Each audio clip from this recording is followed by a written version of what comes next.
ওয়াল্লাযীনা আমানু ওয়া লাম ইয়ালবিসু ঈমানাহুম বিযুলমিন উলাইকা লাহুমুল আমনু ওয়া হুম মুহতাদুন। আরেক জায়গায় বলছেন ইন্নাল্লাযীনা ইয়াতলুনা কিতাবাল্লাহ ওয়া আকামুস সালাতা ওয়া আনফাকু মিম্মা রাযাকনাহুম সিররান ওয়া আলানিয়াহ ইয়ারজুনা তিজারাতান লান তাবুর। জোরে বলি আল্লাহু আকবার। আল্লাহর কালাম যারা তেলাওয়াত করবে, নাম্বার 1 ওয়া আকামুস সালাহ, যারা নামাজ কায়েম করবে। নাম্বার 2, নাম্বার 3 হলো ওয়া আনফাকু মিম্মা রাযাকনাহুম সিররান ওয়া আলানিয়াহ, যারা আমার পথে প্রকাশ্যে অপ্রকাশ্যে যারা আল্লাহর পথে যারা খরচ করবে। এই 3টি কাজ যদি কোনো বান্দা করতে পারে, ইয়ারজুনা তিজারাতান লান তাবুর, আশা করা যায় তার ব্যবসায় কখনো লস হবে না। জোরে বলি সুবহানাল্লাহ। আল্লাহর কালামের তেলাওয়াত থাকতে হবে। যে সমাজে তেলাওয়াত থাকবে না সেই সমাজে বরকত থাকবে না। দেখুন সিরিয়াতে কি ভূমিকম্প হয়ে গেল, তুরস্কে কি ভূমিকম্প হলো। এই ভূমিকম্প কিন্তু একটা সতর্কতা, বান্দা ভালো হয়ে যাও। আমার দেশে 2021 সালের দিকে বারবার ভূমিকম্প হয়েছে, কি হয় নাই? এই যে ভূমিকম্পগুলো নিশ্চিতভাবে এটা কোনো রহমতের অংশ নয়, এগুলো গজবের অংশ। এত ঘুতাঘুতি করবেন না, একভাবে রাখবেন, যেভাবে আছে সেভাবে রাখবেন, মাইক যা আছে সেভাবে রাখবেন। এই যে ভূমিকম্পগুলো হচ্ছে, ভূমিকম্প কখন হয়?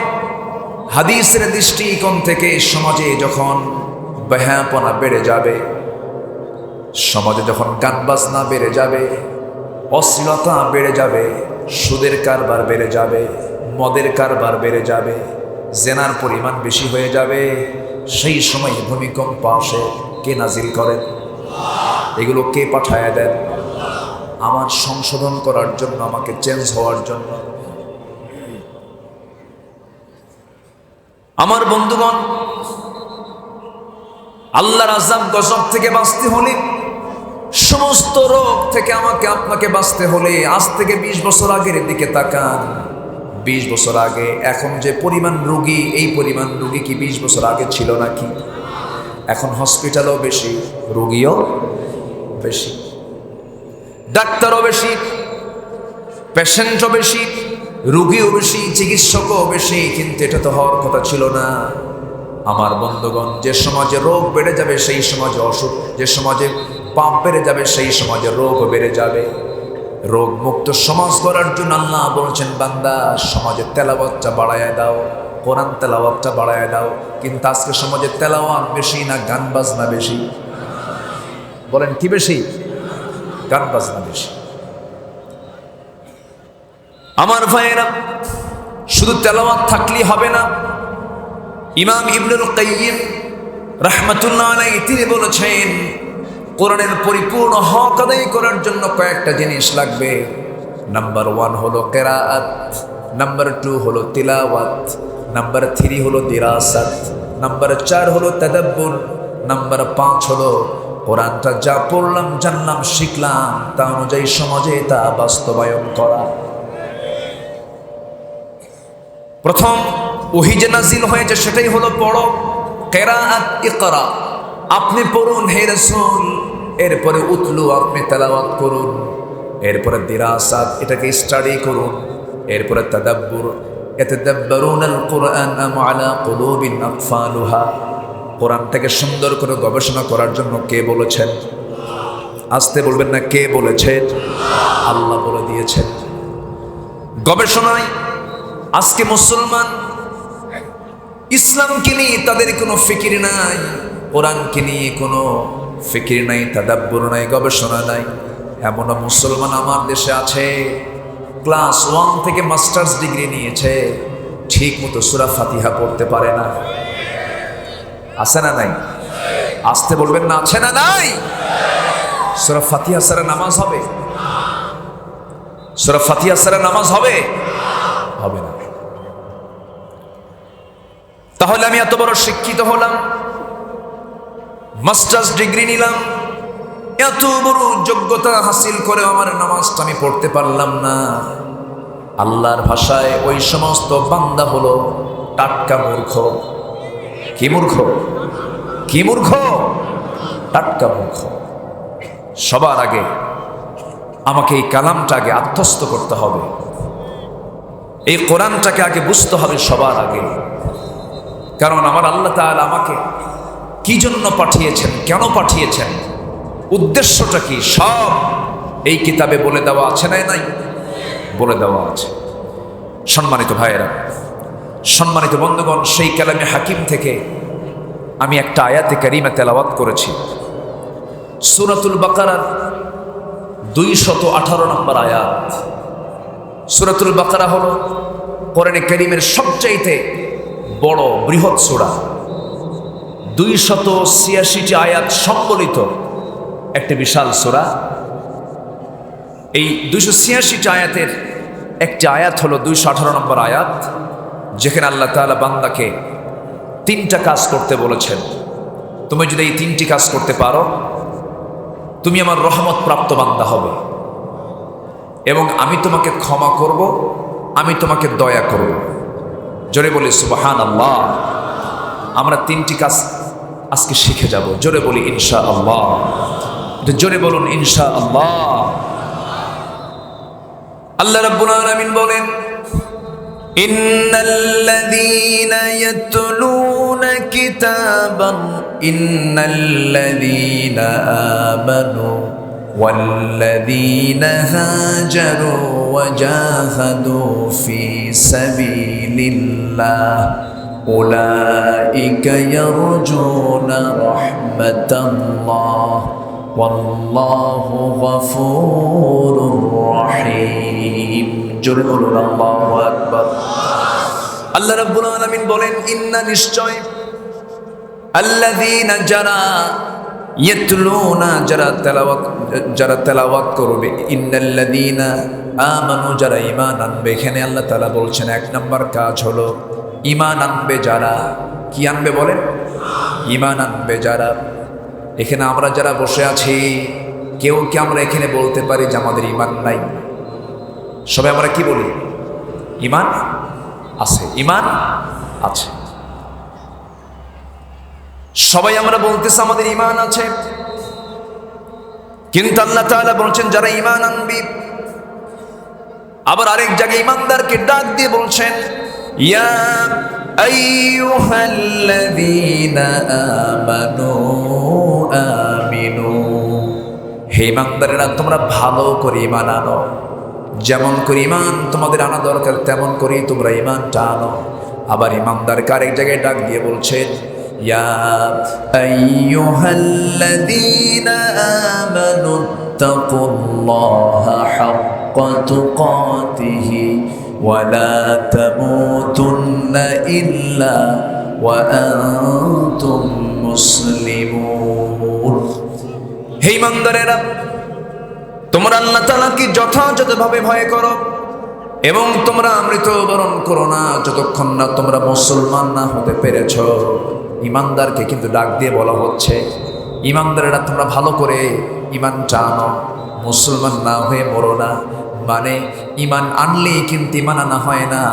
ঈমানটা আনতে গেলে অবশ্যই তার পরীক্ষা আছে না নাই? আসতে বলবেন না, আছে না নাই? যে ঈমানের পরীক্ষা নাই, তাই সে ঈমানটা আনাই হয় নাই। আল্লাহ তাআলা সূরা আনকাবুতের শুরুতে বলছেন, আহাসিবান নাস আইয়ুতরাকু আইয়াকুলু আমান্না ওয়া হুম লা ইফতানুন। মানুষের কি ধারণা আমি ঈমান এনেছি, এতটুকু শব্দ বললো আর আমি তাকে ছেড়ে দেব? না না, অবশ্যই আমি তাকে পরীক্ষা করব, যেমন করে পরীক্ষায় ইতিপূর্বের বহু আল্লাহর পছন্দের বান্দাদেরকে করা হয়েছে। ইয়াহইয়া আলাইহিস সালাতু ওয়াস সালাম কি মাথা দ্বিখণ্ডিত করে ফেলা হয়েছে। জাকারিয়া আলাইহিস সালামকে করাত দিয়ে চিরে দুই টুকরা করে শহীদ করে দেওয়া হয়েছে। যুগে যুগে আল্লাহর পছন্দের বান্দাদেরকে দুনিয়া থেকে বিদায় করে দেওয়া হয়েছে শুধুমাত্র একটা অপরাধ, ওয়ামা নাকামু মিনহুম ইল্লা আইয়ুমিনু বিল্লাহিল আজিজিল হামিদ। একটাই অপরাধ হলো ওই সমস্ত বান্দাগুলো ঈমান এনেছে কার উপরে? আসতে বলবেন না, কার উপরে? এখন প্রশ্ন হলো, হুজুর ঈমানটা কি? আমার তো ঈমান আছে, ঈমানটা কি? ঈমান কিন্তু খ্রিস্টানদেরও আছে, ইহুদিদেরও আছে। কেমন করে? কোন খ্রিস্টান কিন্তু আল্লাহকে অবিশ্বাস করে তা কিন্তু নয়। ইহুদিরা কিন্তু বলে না আমরা আল্লাহকে বিশ্বাস করি না, কিন্তু তারা আল্লাহকে বিশ্বাস করতে গিয়ে একটা প্যাঁচ লাগায় দেয়। কি প্যাঁচ লাগায় দেয়? ইহুদিরা বলে কি, وقالت اليهود عزير ابن الله وقالت النصارى المسيح ابن الله। ইহুদিরা বলে ওজায়ের হলো আল্লাহর ছেলে, নাসারা যারা খ্রিস্টান যারা তারা বলে ঈসা হলো আল্লাহর ছেলে। আল্লাহকে মানছে ঠিক, কিন্তু বেটা বানায় ছাড়ছে। ঈমান আছে? আসতে বলে ঈমান আছে? ঈমান এনেছে আল্লাহর প্রতি, কিন্তু শিরক স্থাপন করে ঈমানটা তার কি হয়ে গেছে? নষ্ট হয়ে গেছে। আমাদের সমাজেরও কিছু মুসলমান তারা বলতেছে আমরা ঈমান এনেছি, কিন্তু ঈমান আনার শর্ত হলো কোরআনের আলিফ লাম মিম থেকে শুরু করে নিয়া ওইদিকে মিনাল জিন্নাতি ওয়ান নাস, এই যে প্রথম থেকে শেষ পর্যন্ত যত কথা আল্লাহ বলেছেন এই সমস্ত কথার মধ্যে একটা কথা যদি কেউ অমান্য করে, একটা শব্দকে একটা অক্ষরকে যদি অস্বীকার করে, তার কি ঈমান থাকবে নাকি? আসতে বলবেন না, থাকবে নাকি? থাকবে না। তাহলে ঈমানটা কি বলেন? ঈমানটা হলো আমানার রাসূলু বিমা উনজিলা ইলাইহি মির রাব্বিহি ওয়াল মুমিনুন কুল্লুন আমানা বিল্লাহি ওয়া মালাইকাতিহি ওয়া কুতুবিহি ওয়া রুসুলিহি লা নুফাররিকু বাইনা আহাদিন মির রুসুলিহি ওয়া ক্বালু সামি'না ওয়া আতা'না গুফরানাকা রাব্বানা ওয়া ইলাইকাল মাসির। জোরে বলুন আল্লাহু আকবার। আল্লাহকে মানতে হবে, রাসূলকে মানতে হবে, কিতাবকে মানতে হবে, ফেরেশতাকে মানতে হবে, তাকদীরকে বিশ্বাস করতে হবে, আখিরাতকে বিশ্বাস করতে হবে। যদি আপনি একটাকে অবিশ্বাস করেন, ঈমান আনা হবে? ঈমান আনা হবে না। আমার দেশে বহু মুসলমান আছে নামাজ পড়বে আল্লাহর নিয়মে, সমাজ চালাবে দুনিয়ার নিয়মে। আসতে বলবেন না, আছে না নাই? আসতে বলবেন না, আছে না নাই? রাসূলকে খুব মহব্বত করে, রাসূলকে খুব ভালোবাসি, মিষ্টি খাওয়া সুন্নত মানে, মিষ্টি খাওয়া সুন্নত মানে, দুপুরের পরে ঘুম পাড়া সুন্নত এটা মানে, মিসওয়াক করা সুন্নত এটা মানে, মাথায় টুপি দেওয়া সুন্নত এটা মানে, মুখে দাড়ি রাখাও সুন্নত এটা মানে। কিন্তু নবীজি উহুদের ময়দানে দাঁত ভেঙেছেন, খন্দকের ময়দানে তার কোমরটা কুঁজো হয়ে গেছে কোদাল মারতে মারতে, পরীক্ষা খনন করতে করতে। এই সুন্নত অনেকে মানতে চায় না। আসতে বলবেন না, আছে না নাই? রাসূলকে মানবেন নামাজের ভিতরে, সমাজের ভিতরে রাসূলকে মানবেন না, তা হবে না। রাসূলকে মানতে গেলে জীবনের প্রত্যেকটা জায়গায় রাসূলকে মানতে হবে। কারণ আমার রাসূল তিনি যেমন নামাজের নেতাও ছিলেন, সমাজের নেতাও ছিলেন, আবার যখন পরিবারে গিয়েছেন তখন তিনি স্বামী হয়ে গেছেন, আদর্শ স্বামীও ছিলেন। আবার যখন সন্তানদের সামনে দাঁড়াতেন তখন তিনি পিতা হয়ে যেতেন। এমন কোন দিক নাই, বিভাগ নাই যা রাসূলকে দিয়ে আল্লাহ তাআলা পরিপূর্ণ করেন নাই। এই জন্য আল্লাহ রাব্বুল আলামিন বলেছেন, লাকাদ কানা লাকুম ফি রাসূলিল্লাহি উসওয়াতুন হাসানাহ। তোমাদের জন্য উত্তম আদর্শের বাস্তব নমুনা অন্য কেউ নয়। তোমাদের জন্য উত্তম আদর্শের বাস্তব নমুনা একজন, তিনি হচ্ছেন জনাবে মুহাম্মদুর রাসূলুল্লাহ, মুহাম্মদুর রাসূলুল্লাহ সাল্লাল্লাহু আলাইহি ওয়াসাল্লাম। কিন্তু রাসূলকে মানবে নামাজে, কিন্তু সমাজে মানবে না। ও নামাজি কোরআন দিয়ে নামাজ পড়ো, সমাজ কেন গড়ো না? কোরআন দিয়ে নামাজ পড়ো, সমাজ কেন গড়ো না? ও নামাজি কোরআন দিয়ে নামাজ পড়ো, সমাজ কেন গড়ো না? রসুলকে নামাজে মানবে, রসুলকে মিষ্টি খাওয়া সুন্নতে মানবে, রাষ্ট্র পরিচালনায় রাজনীতির ময়দানে রসুলকে দাম দিবা না, এটা প্রতারণা। রসুলকে মানতে হবে এক জায়গায় না সব জায়গায়, এক জায়গায় না সব জায়গায়, সব জায়গায় মানতে হবে। আমাকে সময় দেওয়া যাবে তো? কিন্তু সময় যে অল্প। তবে আমরা আজকে 3টা কাজ শিখে যাব। একটা হচ্ছে ঈমান আনবো ভালো করে। হয়তো বলতে হুজুর ঈমান তো আনছি, বাপ তো মুসলমান, আমিও মুসলমান, দাদা হলো মুজাহিদুল ইসলাম, বাপ হলো শহীদুল ইসলাম, আমি হলাম শরীফুল ইসলাম, 3 ইসলাম থাকার পর আমি মুসলমান হইনি। এরকম চেতনার কিছু লোক আছে না নাই? আচ্ছা না, ঈমান ভালো করে আনতে হবে, ঈমানকে নবায়ন করতে হবে, মজবুত করতে হবে। নামই হলো ঈমান আলী। নাম কি? হুজুর আমার নামই তো ঈমান আলী, কিন্তু ফজরে জায়গা পায় না। নাম হলো ফজর আলী, ওঠে ঘুম থেকে 10টার দিকে। নাম হলো আতর আলী, গাজার গন্ধে কাছে যাওয়া যায় না। নাম হলো হিম্মত আলী, সাইকেলের চাকা বাস্ট হলে সিট হয়ে পড়ে। নাম দিয়ে কাজ হবে না। নাম দিয়ে আল্লাহর কাছে সম্মান পাওয়া যাবে না। বংশগত কৌলিন্য দিয়ে জান্নাত পাওয়া যাবে না। বংশের পরিচয় দিয়ে যদি জান্নাত পাওয়া যেত, পৃথিবীর শ্রেষ্ঠ বংশ হলো লিইলাফি কুরাইশ, লিইলাফি কুরাইশ। কুরাইশ বংশ শ্রেষ্ঠ বংশ, যে বংশে জন্ম নিয়েছেন মুহাম্মদ সাল্লাল্লাহু। আবু লাহাব কোন বংশের? আবু জেহেল কোন বংশের? আমার নবীও কুরাইশ বংশের, আবু লাহাব কুরাইশ বংশীর। বংশগত পরিচয় দিয়া, আত্মীয়তার পরিচয় দিয়ে আল্লাহর কাছে সম্মান পাওয়া যাবে না। পিতার পরিচয় দিয়ে সন্তান নাজাত পাবে না, সন্তানের পরিচয় দিয়ে পিতা নাজাত পাবে না। তার বড় প্রমাণ হলো ইব্রাহিম আলাইহিস সালাম আল্লাহর পয়গম্বর ছিলেন। তার ছেলে, তার বাবা ছিল আযর, একজন কাফের ছিল, একজন মুশরিক ছিল। নূহ আলাইহিস সালাম আল্লাহর পয়গম্বর ছিলেন, তার ছেলে ছিল কেনান, সে কাফের ছিল। নবীর পিতা হয়েও লাভ নাই, নবীর সন্তান হয়েও লাভ নাই, কুরাইশ বংশ হয়ে লাভ নাই, মোগল পাঠান মির্জা সৈয়দ চৌধুরী হয়ে লাভ নাই। থাকতে হবে ঈমান, থাকতে হবে কি? ঈমান।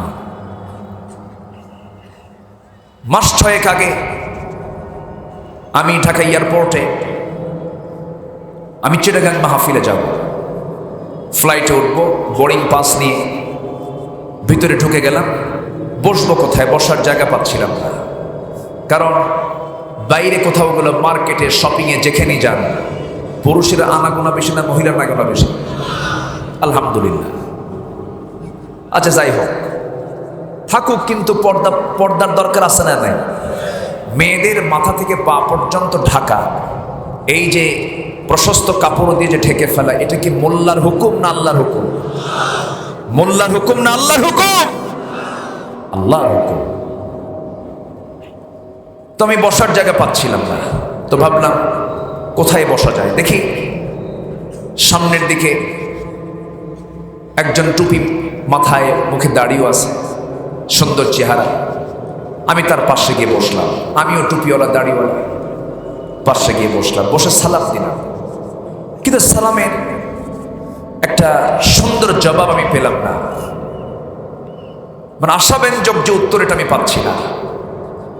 পাশে বসে আছে, বললাম যে হুজুর মেহেরবানি করে আপনার পরিচয়। তা আমার দিকে তাকায় আছে, উত্তরও দেয় না। আমার দেশে আবার কিছু সিস্টেম আছে, টুপি দেখে সালাম দেয়, মানে টুপি যদি মেলে তাহলে সালামটা একটু ভালো করে দেয়। এরকম কিছু কৃপণ আছে না নাই? এমন কিছু হীনমন্যতার মানুষ আছে না নাই? এত নিচু শ্রেণীর মানুষ কিছু আছে।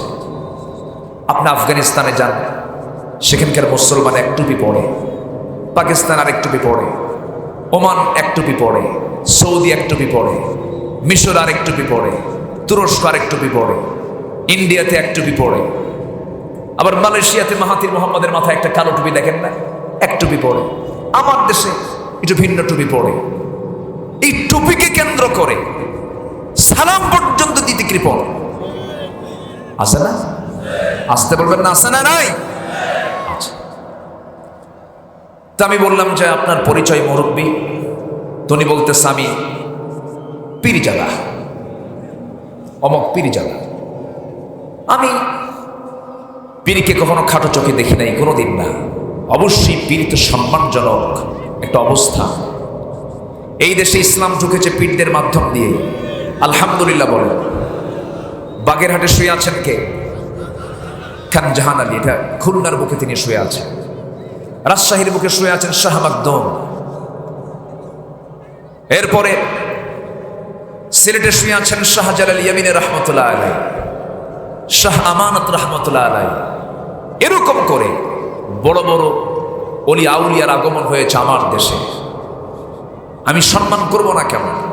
কিন্তু যে সমস্ত আসল পীর তারা তো দুনিয়াতে নাই এখন। সব তাদের সন্তান কিছু আছে, আছে না নাই?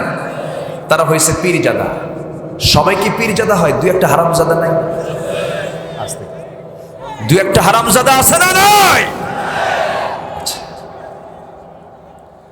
যখন আমারে কইল যে আমি পীরজাদা, আমাকে বলতেছে আপনি কে? আমি হলাম নবীজাদা।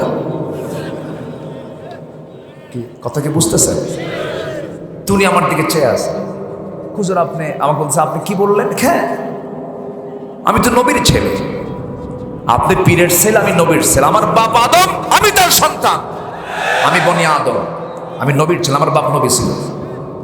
কি কথা ঠিক হয়েছে না? বংশ দিয়ে কি করবেন? বাপ দিয়ে কি করবেন? নিজের অর্থ দিয়ে কি করবেন?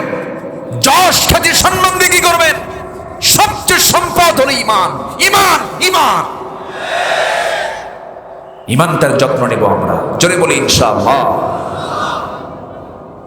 ইমানের চেয়ে শক্তিশালী আর কিছু আছে? ইমানটাকে আমরা লালন করব। ইমানটাকে লালন করেছেন আল্লাহর পছন্দের বান্দারা। যেমনটি করে নাম আসলেই মনে পড়ে যায় বেলালের কথা। মানুষটা সুন্দর না সুন্দর, সাদা না কালো? কালো মানুষ দেখে পছন্দ হয় না। মাঝে মাঝে সাহাবীরা মজা করে ডাকতেন, ওই যে কালো পাহাড়টা আসতেছে, কালো পাহাড়টা আসতেছে। রাসূল একদিন শুনতে পেয়ে বললেন, ও সাহাবীরা, আমার বেলালকে তোমরা কালো পাহাড় বলে ডেকো না, কারণ আমার বেলাল দিন গ্রহণ করতে গিয়ে, ঈমান আনতে গিয়ে যে রক্ত ঝরিয়েছে, এই রক্তের উপরেই আল্লাহর দিন কায়েম হয়েছে। যেরকম সুবহানাল্লাহ। আমার বেলালকে তোমরা ধমক দিও না, বেলালকে নিয়ে তোমরা হেয় প্রতিপন্ন করো না। আমার বেলাল দিনের জন্য যে পরিমাণ ত্যাগ স্বীকার করেছে, তিনি যখন ইসলাম কবুল করলেন, ইসলাম কবুল করার সঙ্গে সঙ্গে উমাইয়ার কানে যখন সংবাদ চলে গেছে বেলাল ইসলাম কবুল করে নিয়েছে, বাড়িতে এসেই বলছে, ও বেলাল, কি যেন শুনলাম তুমি নাকি ঈমান এনেছ, শুনলাম তুমি নাকি মুহাম্মাদের দলে যোগদান করেছ। বেলাল বলছেন, আমার মনিব উমাইয়া, আমি আপনাকে সম্মান রেখে বলছি, আপনি আমাকে যে প্রশ্নটা করলেন এই প্রশ্নের পরে আমি জবাব টেটেই দেব, আমি সত্য বুঝে দিনটা মেনে নিয়েছি, আমি আপনাকে ভালোবাসি, আপনি ঈমানটা আনেন। উল্টা দাওয়াতটা দিয়ে ফেললেন। উল্টা দাওয়াত দেওয়ার সঙ্গে সঙ্গে উমাইয়া খেপে গিয়ে রেগে গিয়ে তাকে মারতে শুরু করে দিল। এবার বেলাল বলছেন, আমার মনিব উমাইয়া, আপনি ভাবতেছেন মেরে আমাকে ঈমান থেকে সরিয়ে ফেলবেন, ঘুরায় ফেলবেন, হাসতে হাসতে মরে যাব, কিন্তু ঈমান থেকে বেলালকে এক চুল পরিমাণ নড়াতে পারবেন না। শুরু হলো পাশবিক নির্যাতন। রিমান্ডে নেওয়া হলো, জেলখানায় ঢুকানো হলো, এমনকি হাত পায়ে রশি লাগায়া, পশুর মতো গলার মধ্যে রশি লাগায়া টেনে হেঁচড়ে তপ্ত বালুর দিকে নিয়ে যাওয়া হলো। নিচের তপ্ত বালুতে পিঠটা ঝলসে যেতেছে এবং লাফ মেরে গিয়ে উমাইয়া তার বুকের উপরে চলল। মারতে মারতে উমাইয়া নিজেই ক্লান্ত হয়ে গেল, কিন্তু বেলালের মুখ থেকে একটাই আওয়াজ আসতেছে, কুল হুয়াল্লাহু আহাদ আল্লাহুস সামাদ লাম ইয়ালিদ ওয়া লাম ইউলাদ ওয়া লাম ইয়াকুল লাহু কুফুয়ান আহাদ। বারবার তিনি আহাদ আহাদ বলতেছেন। উমাইয়া সহ্য করতে না পেরে বাম হাতটা তার মুখের মধ্যে ঢুকায় দিল। বাম হাত মুখের মধ্যে ঢুকায় দিয়া টান মেরে জিব্বাটা বাইরে বের করে বাবলা গাছের কাঁটা তার জিব্বার মধ্যে ঢুকায় দিল। ফিনকি দিয়ে রক্ত বের হয়ে গেল। বলা হলো, বেলাল, জিব্বা বন্ধ করে দিয়েছি, অচল করে দিয়েছি, আল্লাহর জিকির করবি কেমনে? সঙ্গে সঙ্গে বেলাল নখটা উঁচু করে শাহাদত আঙ্গুল উঁচু করে বলছেন, উমাইয়া শোনো, জিব্বা অচল করে দিয়েছ ঠিক, কিন্তু আমার দিলের মধ্যে আমি আমার আল্লাহর নামটা অঙ্কন করে নিয়েছি। জোরে বলে সুবহানাল্লাহ, আরো জোরে বলে সুবহানাল্লাহ। একজন সাহাবী দিন গ্রহণ করেছেন, ঈমান এনেছেন। মক্কা এবং মদিনার মাঝের বাসিন্দা তিনি ছিলেন, মাঝামাঝি একটা এলাকার বাসিন্দা তিনি ছিলেন। ইসলাম যখন কবুল করলেন, বাপটা নাই, মা বেঁচে আছে, চাচার কাছে তিনি মানুষ হয়েছেন। সেই চাচার কাছে যখন সংবাদ চলে গেল ভাতিজা ঈমান এনেছে, চাচা তাকে ডাক দিয়ে বলতেছে, শোনো, শুনতে পেলাম তুমি নাকি ঈমান এনেছো, বাগদাদের ধর্মে নাকি চুনকালি মেরেছো। এবার ভাতিজা বলছে, চাচা আপনি শুনবেন কেন, আপনি এখন দেখে নেন। আশহাদু আল্লা ইলাহা ইল্লাল্লাহু ওয়াহদাহু লা শারীকা লাহু ওয়া আশহাদু আন্না মুহাম্মাদান আবদুহু ওয়া রাসূলুহু। এই কথা শোনা মাত্রই চাচা তার ভাতিজার উপরে খেপে গেল, রেগে গিয়ে বলছে, তুই কি জানিস তোর বাবার ইন্তেকালের মধ্য দিয়ে আমি তোকে বাবার মতো করে বড় করেছি, আমি তোকে খেয়ে না খেয়ে বড় করেছি, আমার সম্পদ কিছু তোর নামে দলিল করে দিয়েছি। ভাতিজারে, তুই এমনটা করবি আমি এমনটা আশা করি নাই। তুই যদি ঈমানটা না ছেড়ে দাস, সমস্ত সম্পত্তি জোর করে তোর কাছ থেকে নিয়ে নেব। ভাতিজা জবাবে জবাব দিচ্ছেন, ও আমার চাচা, জোর করে সম্পত্তিগুলো আমার থেকে নেওয়ার দরকার নাই, আমি অনায়াসে সমস্ত সম্পদ আমি আপনাকে দিতে রাজি হয়ে গেলাম। সব সম্পত্তি চাচা তার কাছ থেকে নিয়ে নিল। মুস্কি মুস্কি তিনি হাসেন। রেগে গিয়ে খেপে গিয়ে থাপ্পড় মেরে তাকে জমিনে ফেলে দিয়া তার পরনের লুঙ্গিটা পর্যন্ত খুলে নিয়েছে, উলঙ্গ করে ঘর থেকে বের করে দিয়েছে। মার কাছে গিয়ে বলছে, মা, ঈমান এনেছি, আমার চাচা আমাকে শেষ পর্যন্ত আমার পরনের লুঙ্গিটা পর্যন্ত খুলে নিয়েছে, আমার পরনে কোনো কাপড় নাই, মা আমার দিকে তাকায়ও না, আমাকে ছোট্ট একটা কাপড় দিয়ে দাও যেন আমি সতটা ঢাকতে পারি। আমি আর থাকবো না এই জায়গায়, আমি চলে গেলাম নবীর দরবারে, মদিনায় চলে গেলাম। কোন মতো কাপড়টা দিয়ে সতর ঢেকে ফেলে, হাদিস এসেছে সেই সাহাবীর নাম হচ্ছে আব্দুল্লাহ জুলবাজাদাইন। প্রচন্ড শীতের ভিতরে বছরে একটা মাস মক্কা মদিনায় শীত থাকে, ওই সময় শীতকাল, প্রচন্ড ঠান্ডা চলছিল। ওই শীতের ভিতরে কোন মতো একটা সতর ঢাকার কাপড় নিয়া সম্পূর্ণ খালি গায়ে হাইটা হেঁটে চলে গেছেন মদিনায়। আমার নবীর দরজার কাছে চলে গেছেন, হুজরা খানার সামনে দাঁড়িয়ে গেছেন, দরজায় কড়া নাড়ছেন, দরজা খুলে রাসূল দেখেন কি যেন সামনে দাঁড়ানো, তার গায়ে কোনো কাপড় চোপড় নাই। রাসূল বলছেন, যুবক কেমনটা অবস্থা, কেন একটু দেরি করো, ভিতরে থেকে আসি। ভিতরে চলে গেলেন। নবজি তার নিজের ব্যবহৃত দুইটা সুন্দর জামা, সুন্দর দুইটা জুব্বা নিজের হাতে নিয়ে এসে বলছেন, ও যুবক, এই দুটা জুব্বা আমি তোমাকে হাদিয়া দিলাম, তুমি এটা পরে নাও। কিন্তু যুবক, তোমাকে প্রশ্ন করতে চাই, এই শীতকালে তুমি সামান্য একটা কাপড় পরে এসেছ, তোমার এমন অবস্থা কেন, কি হয়েছে? সব খুলে বললেন সাহাবী, হুজুর, আমার চাচা আমার সমস্ত সম্পত্তিগুলো জোর করে নিয়ে নিয়েছে, এমনকি আমার পরনের কাপড়টা পর্যন্ত খুলে নিয়েছে। সব দিয়েছি কিন্তু ইমানটা দেই নাই। জোর করে সুবহানাল্লাহ। আর আমার দেশের কিছু মুসলমান এমন ইমান এনেছে, 10 টাকা দিয়ে ইমান বেচে। আছে না নাই? চা খাই ইমান বিক্রি করে ফেলে, বামকে ডান বানায়, ডানকে বাম বানায়। এই সাহাবী নবীর সামনে দাঁড়ানো, আমার রাসূল বলছেন, ও যুবক আব্দুল্লাহ, চিন্তা করো না, তোমার চাচা তোমাকে বস্ত্রহীন করেছে, আমি তোমাকে আমার জুব্বা দিয়ে তোমাকে বস্ত্রওয়ালা বানায় দিলাম, যাও। এবার আব্দুল্লাহ জুলবাজাদের সামনে দাঁড়ানো, রাসূল বলছেন, আব্দুল্লাহ কিছু বলতে চাও নাকি? সাহাবী বলছেন, ইয়া রাসূলুল্লাহ, আমার জন্য কিছু দোয়া করুন। আমার নবীজি দুটো হাত আকাশের দিকে তুলে বলছেন, আকাশের মালিক আল্লাহ, এই অসহায় যুবক ইসলাম কবুল করেছে, অনেক ত্যাগ স্বীকার করতে হয়েছে, আল্লাহ গো, আব্দুল্লাহর জান মাল তুমি কাফের বেঈমানদের জন্য তুমি আল্লাহ হারাম বানায়া দাও। এই কথা বলা মাত্রই আব্দুল্লাহ রাসূলের সামনে কেঁদে কেঁদে বলছেন, ইয়া রাসূলুল্লাহ, আমার বুক ভরা আশা, আমি আল্লাহর পথে জিহাদ করে শহীদ হয়ে যাব, জান্নাতে বিনা হিসাবেই চলে যাব, আমি শহীদ যেন হতে পারে, এই হচ্ছে আমার তামান্না। আর আপনি আমার জন্য যে দোয়াটা করলেন, এটা তো সম্পূর্ণ উল্টা দেওয়া হয়ে গেছে। আপনি আমার জন্য এই দোয়া করা মানে আমি শহীদ হব না। রাসূল বললেন, ও আব্দুল্লাহ, বুঝতে ভুল করেছো, ওয়া ইম্মা তাআলা ফিরাশিহি, যদি কোনো বান্দার মধ্যে শাহাদাতের তামান্না থাকে, তার মৃত্যু যদি বিছানাতে হয়ে যায়, আল্লাহ তাআলা তাকে শহীদের দরজা দিয়ে দেয়। আব্দুল্লাহ সেই জায়গা থেকে চলে গেলেন, সাহাবীদের মধ্যে গিয়ে অংশগ্রহণ করলেন, আহলে সুফার সদস্য হয়ে গেলেন।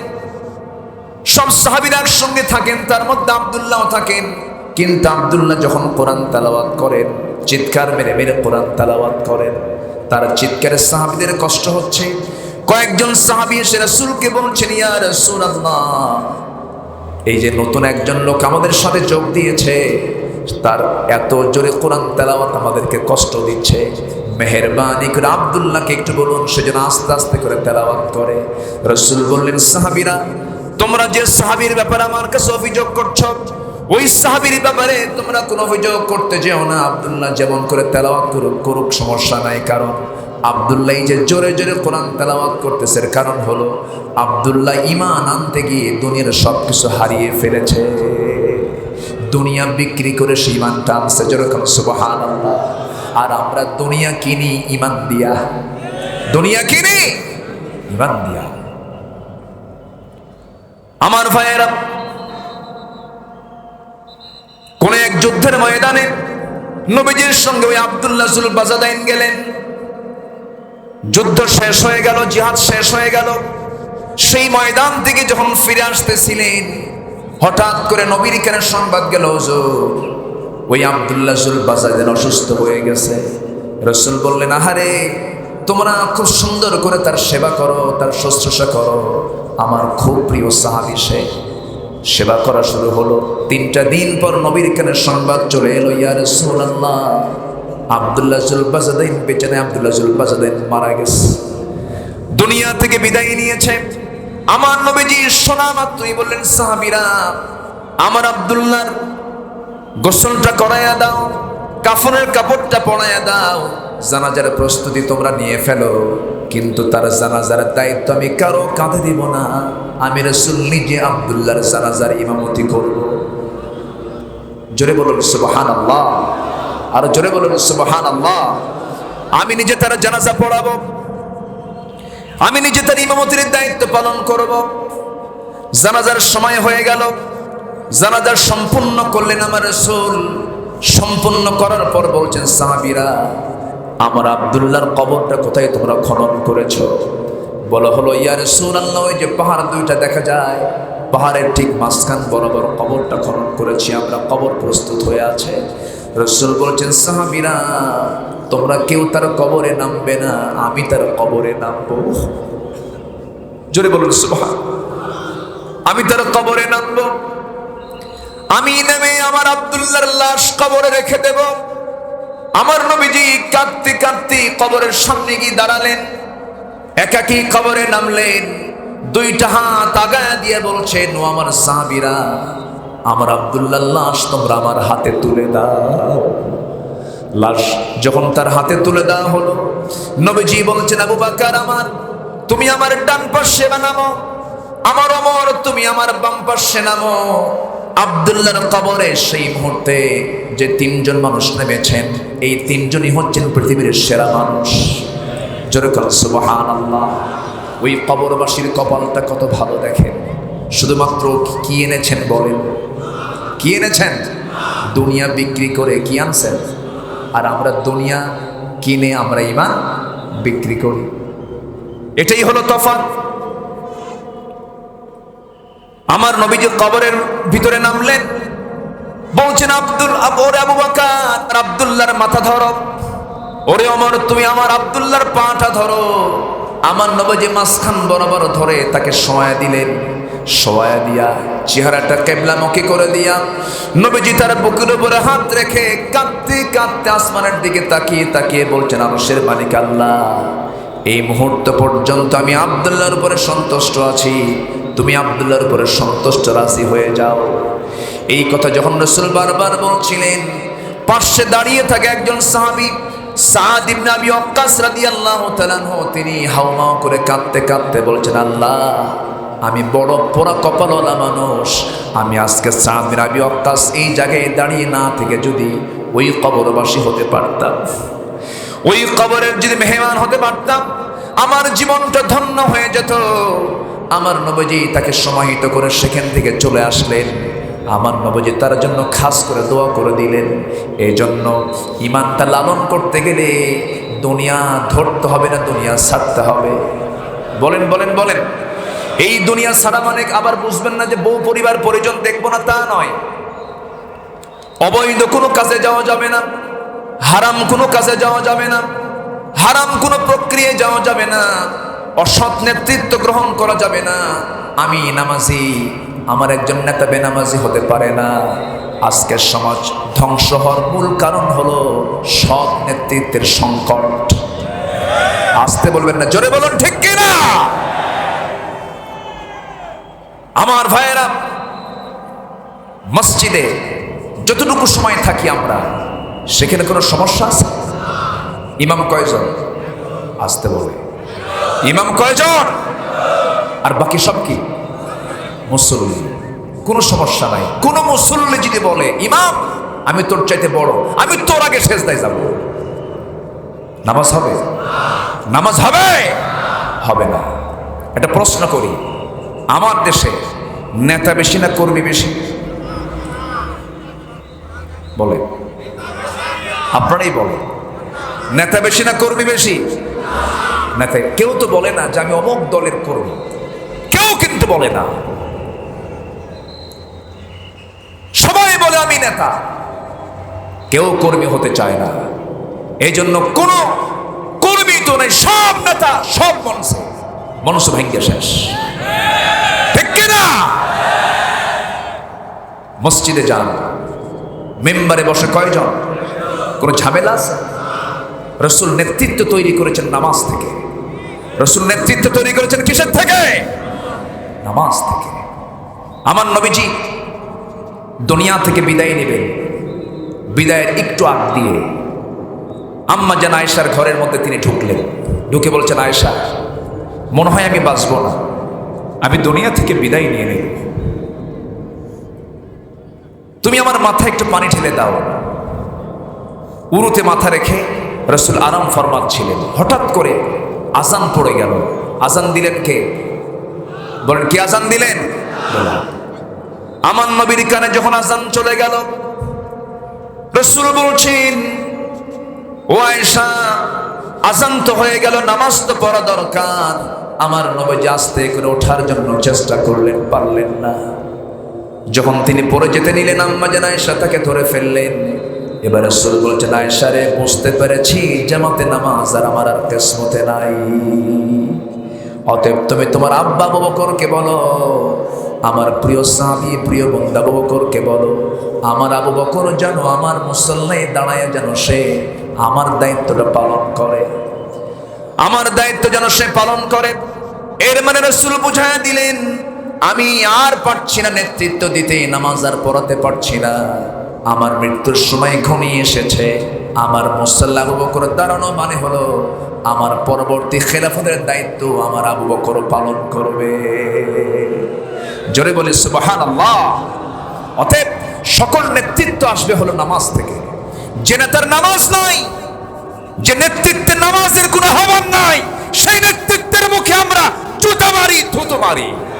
রাজি আছেন কারা কারা? হাত উঁচু করে দেখা।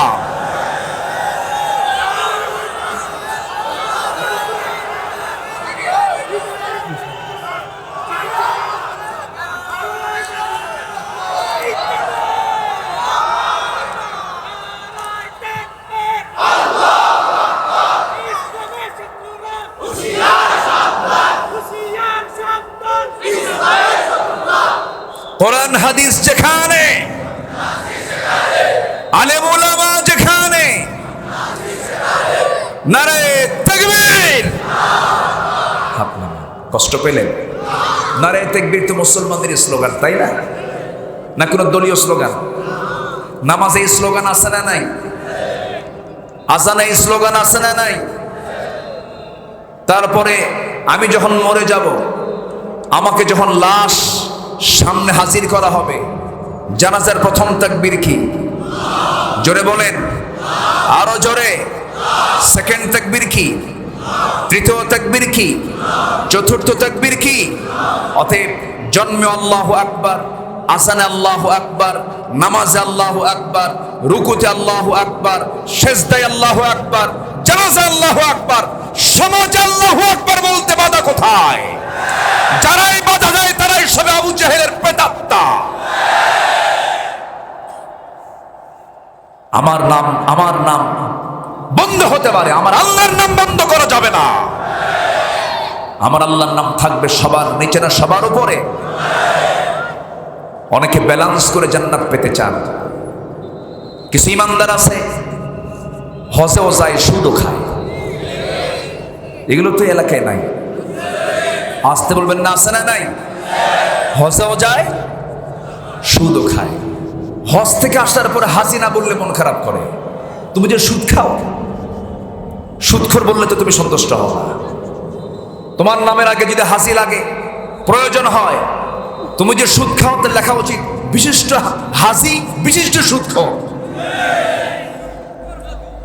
সুদখোর হাসি। ওয়াজকে শুধু আমি পারি নাকি? যশোরে ওয়াজ করতে আমার একটু চিন্তা হয় কি জানেন? যশোরের মানুষের ভাষা আমার চেয়েও সুন্দর, আলহামদুলিল্লাহ। যশোরের ভাষাটা খুব মিষ্টি ভাষা। এত সুন্দর ভাষায় কথা বলে যশোরের মানুষ। এমন সুন্দর করে কথা বলার মানুষ যশোর ছাড়া বাংলাদেশে কোথাও নাই, আলহামদুলিল্লাহ। যশোর, মেহেরপুর, নড়াইল, কুষ্টিয়া, এই বেল্টের বাংলা ভাষা হলো বিশ্ব সেরা বাংলা ভাষা, বলি আলহামদুলিল্লাহ। নোয়াখালীতে আরো সুন্দর, সুন্দর না? তাদের কাছে সুন্দর, তাদের কাছে সেই ভাষাই সুন্দর। মায়ের ভাষার চেয়ে শ্রেষ্ঠ ভাষা কিছু আছে? নাই। সম্মানিত ভাইয়েরা, সম্মানিত বন্ধুগণ, 3টা কাজ আমরা শিখে যাব। নাম্বার 1 হলো ঈমান এনেছি কার উপরে? নামাজ কি সবাই পড়তে চাই? নামাজ আছে যেখানে, নামাজ নাই যেখানে। যেই লোক নামাজের জন্য আপনাকে বলে না, সেই লোক আপনার প্রিয় হতে পারে না। যে লোক আপনার পরকালে কাছে আসবে না সেই লোক আপনার প্রিয় হতে পারে না। যে আল্লাহকে ফাঁকি দেয় সে জনগণকে ফাঁকি দেয়। সবার আগে নামাজ। ইমানকে টিকে রাখতে হলে চ্যালেঞ্জ হলো নামাজ ছেড়ে দেওয়া যাবে। 5 ওয়াক্ত নামাজ পড়বেন কারা কারা একটু হাত তুলে দেখেন তো দেখি। 5 ওয়াক্ত নামাজ জীবনে ছেড়ে দেব না কারা কারা চিৎকার মেরে বলি ইয়া আল্লাহ, ইয়া রহমান, ইয়া রহিম। আমাদেরকে 5 ওয়াক্ত সালাত আদায় করার তৌফিক তুমি আল্লাহ দিয়া দাও। জোরে বলি আমিন, আরো জোরে আমিন। কষ্ট পেলেন? আমি খুবই আনন্দিত আজকের এই মাহফিলে প্রশাসন সহযোগিতা করেছেন। আমার চেয়ারম্যান মহোদয় এই মাহফিলটাকে সফল করার জন্য সর্বাত্মক চেষ্টা চালিয়েছেন। বলি আলহামদুলিল্লাহ। আল্লাহ তুমি এই মাহফিলের সঙ্গে যারা সহযোগিতার হস্ত প্রসার করেছেন তাদেরকে তুমি আল্লাহ উত্তম জাযায়ে খায়র দাও। জোরে বলি আল্লাহুম্মা আমিন। রাসূল নেতৃত্ব তৈরি করেছেন কিসের থেকে বলেন? বলেন কিসের থেকে? নবীজি বললেন আমার আবু বকর যেন নামাজে দাঁড়ায়। নামাজ শুরু হয়ে গেছে কিন্তু ইমাম কি ঠিক আছে না চেঞ্জ হয়েছে? চেঞ্জ হয়ে গেছে। সারা জীবন নামাজ পড়েছেন সাহাবীরা নবীর পেছনে, কিন্তু এখন যখন দেখছেন নবীর জায়গায় আবু বকর দাঁড়ায় গেছেন, সাহাবীরা হাউমাউ করে কান্নায় ভেঙে পড়েছেন। আমার নবীজির কানে যখন কান্নার আওয়াজ গেল, রাসূল বলছেন আয়েশা রে আমাকে একটু জানালার কাছে নিয়ে যাও, আমি একটু দেখতে চাই আমার সাহাবীরা কেমন করে নামাজ পড়তেছে। জানাজার কাছে যখন তাকে শক্ত করে ধরে দাঁড় করায় দেওয়া হলো, সাহাবীদের নামাজের দৃশ্য রাসূল দেখছেন। চোখের কোনা বিবি টপ টপ করে পানি পড়ছে। আম্মা জান আয়েশা তার চোখের পানিগুলো মুছে মুছে দিচ্ছেন আর বলছেন ইয়া রাসূলুল্লাহ আপনার চোখে কেন পানি, আপনি কেন কাঁদেন? সাহাবীরা তো নামাজ পড়ে। রাসূল বলছেন আবু বকর আমার জায়গায় মুসাল্লায় দাঁড়িয়ে নামাজ পড়তেছে। ওরে আয়েশা আমার সাহাবীরা নামাজ পড়তেছে কাঁদতেছে, আমি এদের কান্না দেখে আমি কাঁদতেছি এটাও ঠিক আছে, কিন্তু আমার চোখের পানি যে দেখতে পেতেছে আয়েশা, এই চোখের পানি আমার দুঃখের চোখের পানি নয়, এই চোখের পানি আমার চরম আনন্দের চোখের পানি। এই নামাজ আজকে কাতারে কাতার আদায় হচ্ছে। নামাজ আজকে রাষ্ট্রীয় পর্যায়ে কায়েম হয়ে গেছে। সুদ বন্ধ হয়ে গেছে, জেনা বন্ধ হয়ে গেছে, মদের দোকান বন্ধ হয়ে গেছে, জুয়ার কারবার বন্ধ হয়ে গেছে, খুন বন্ধ হয়ে গেছে, সমস্ত সামাজিক কাজ বন্ধ হয়ে গেছে। কিন্তু এই নামাজ কায়েম করতে গিয়া তায়েফের মানুষ আমাকে রক্তাক্ত করেছিল। এই নামাজ কায়েমের সংগ্রাম করতে গিয়ে আমাকে মক্কার কুরাইশ আমাকে ঘাড় ধাক্কা দিয়ে মক্কা থেকে বের করে দিয়েছে। এই নামাজ কায়েমের জন্যই উহুদের ময়দানে আমার প্রিয় চাচা আমির হামজার কলিজা চিরে বুকটা চিরে কলিজা বের করে এনেছে। আমার চাচাকে শহীদ করে দিয়েছে, আমার দাঁত ভেঙ্গে সামনের দুটো দাঁত ভেঙ্গে ফেলে দিয়েছে। সেই রক্তে রঞ্জিত ইসলাম, সেই দিন আজকে সমাজে কায়েম হয়ে গেছে, নামাজটা কায়েম হয়ে গেছে। সেই নামাজের দৃশ্য দেখে আমি রাসূল কান্নায় ভেঙ্গে পড়ছি। আম্মা জান আয়েশা এরপরে বলছেন ইয়া রাসূলুল্লাহ আপনি বেশি কাঁদলে তো অসুস্থ হয়ে পড়বেন। রাসূলকে আবার শোয়া দেওয়া হলো। রাসূল দুনিয়া থেকে বিদায় নেবেন। এই দুনিয়া থেকে বিদায় নেওয়ার সঙ্গে সঙ্গেই আম্মা জান আয়েশা বলেন আমি নিজেকে ধন্য মনে করি নবীজি তার শেষ কথাগুলো আমার সঙ্গী বলে গেছেন। আমার নবীজি ইন্তেকালের পূর্বে পরিবার নিয়ে কথা বললেন না, সম্পদ নিয়ে কথা বললেন না, দুনিয়ার কোনো বিষয় নিয়ে কথা বললেন না, আনুষঙ্গিক কোনো বিষয় নিয়ে কথা বললেন না। নবীজি তার সর্বশেষ যে কথাটা বলেছেন আমাকে বলে গেছেন সেটা হলো হে আমার আয়েশা আমি মনে হয় দুনিয়া থেকে যে কোনো মুহূর্তে দুনিয়া থেকে বিদায় হয়ে যাব। আসসালাত আসসালাত আইমা মালাকাত আইমানুকুম আমার উম্মতরা যেন কখনো 5 ওয়াক্ত নামাজ না ছেড়ে দেয়। জোরে বলি সুবহানাল্লাহ।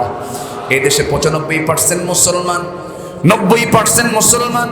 বুকটা ফেটে যায়, হাজার হাজার মাহফিল হয়, লক্ষ লক্ষ মসজিদ আমার দেশে, কিন্তু ফজরে মুসল্লি নাই, ঠিক কিনা? মসজিদ পাকা মুসল্লি নাই। মাত্র 5% মুসলমান নামাজ পড়ে, আর বাকি লোকের নামাজের কোনো খবর নাই। কিন্তু প্রত্যেক নেতাদেরকে দায়িত্ব ছিল না সবাইকে নামাজি বানানো? দায়িত্ব ছিল না? কেউ তো বলে না। যে ব্যক্তি আল্লাহর হক আদায়ের জন্য আপনাকে কিছু না বলে, সে লোক আপনার বন্ধু নয়, সে আপনার শত্রু। আমরা নামাজের কাতারে যাব, জোরে বলি ইনশাআল্লাহ। বেনামাজির কাতারে আমরা যাব না। জাহান্নামে যাওয়ার এক নাম্বার কারণ কি বলেন? কি ছেড়ে দেওয়া? কি ছেড়ে দেওয়া? আর ঈমান আর কুফরের মধ্যে পার্থক্য কি? জোরে বলেন। আল ফারকু বাইনাল মুমিন ওয়াল কাফির তারকুস সালাহ। কাফের এবং মুমিনের মধ্যে পার্থক্য হলো নামাজ। সম্মানিত ভাইয়েরা, ঈমানটা আমরা ভালো করে আনবো, জোরে বলি ইনশাআল্লাহ। অনেকে বলে হুজুর ঈমান না আনি, কি বলে, নামাজ না পড়ি, ঈমান তো আমার শক্ত আছে।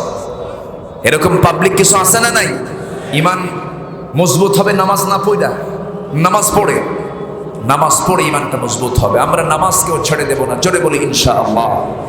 নাম্বার 2 হলো ওয়াল্লাযীনা হাজারু, যারা হিজরত করবে। এরপরে হিজরত মানে কি?